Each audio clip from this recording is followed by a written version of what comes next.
So our friends in Minneapolis listening on the Yellowhorn of the Twin Cities, K-Fan, might have some good news for you. All right, there's a lot of Vikings fans who have simply pointed out that we have not won a Super Bowl. They came close a long time ago.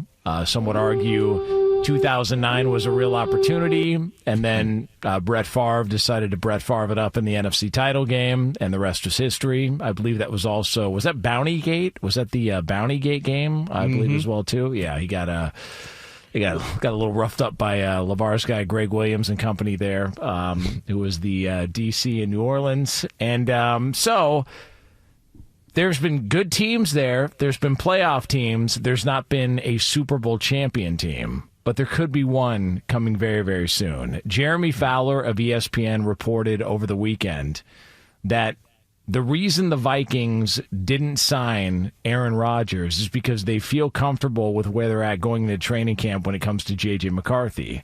They went with McCarthy, quote, because they believe in their 3-year plan, a young quarterback they like on a rookie scale so you can be aggressive with the roster.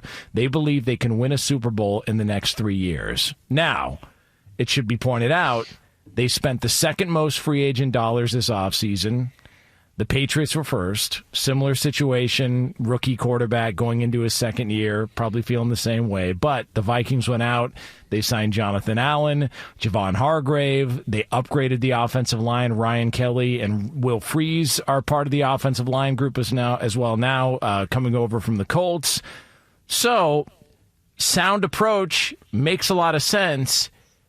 J.J. McCarthy might be the great unknown at quarterback in the entire NFL this year. Because if he can play, look at all the talent they've got there, which is exactly why Rodgers wanted any part of that to begin with, to go down the Brett Favre trail yet again, based on all the weapons he's got and all the money they spent this offseason. Yeah, and they get Darisaw back healthy.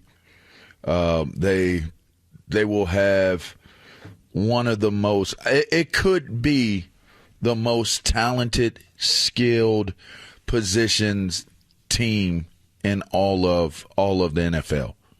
I mean, you're talking about Aaron Jones in the backfield, a very versatile player, and a lot of times people don't give him maybe the type of accolades that they give Christian McCaffrey, but it's the same type of back. He can catch the ball out of the backfield. You can use him in so many different ways because he's such a multi-dimensional player. You look at Justin Jefferson. We all know who he is, and we all know what that is. But the idea that he has the complement of a maturing and growing Jordan Addison is crazy. And then to think you got T.J. Hawkinson at the tight ends position. It's a very sound group, skill-wise on that offensive side of the ball.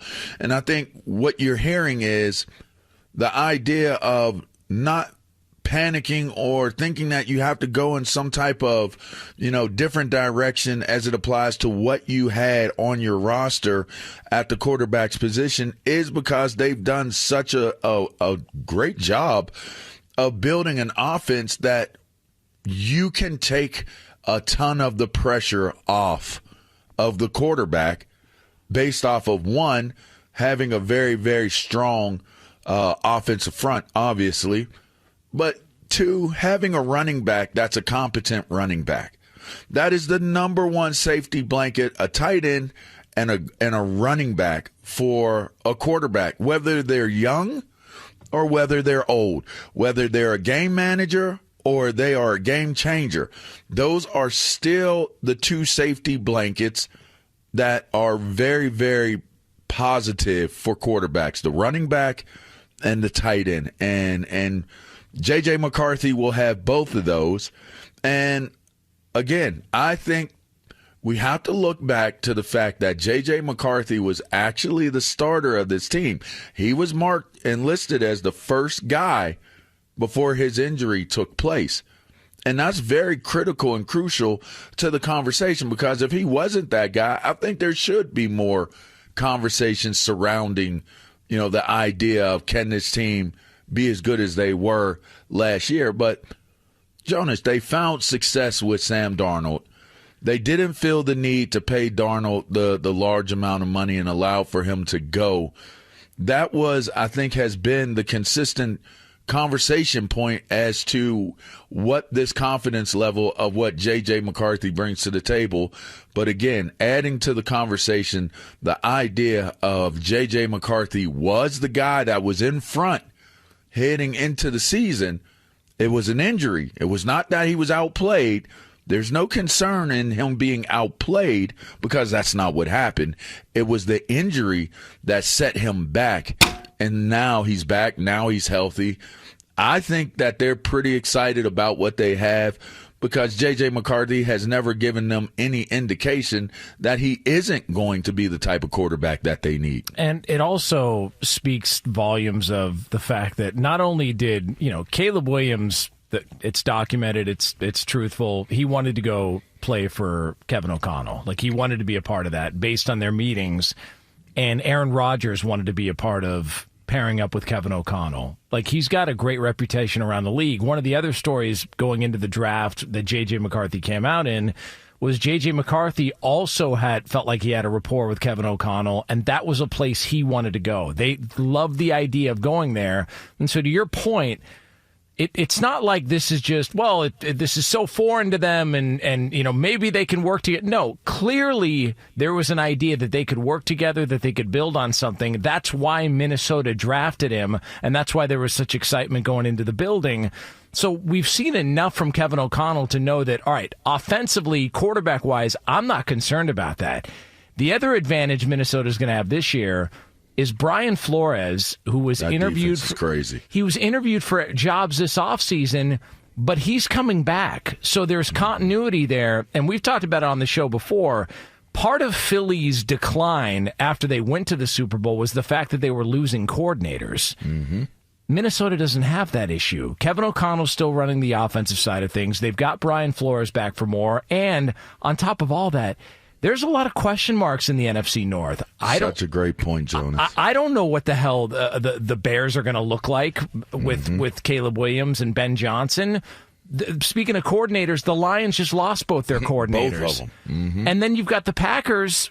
There's probably a lot of people looking at how the season ended for the Packers going, I mean, we assume Jordan Love's going to be the guy, but he got hurt early on in the year. He looked a little banged up later in the year.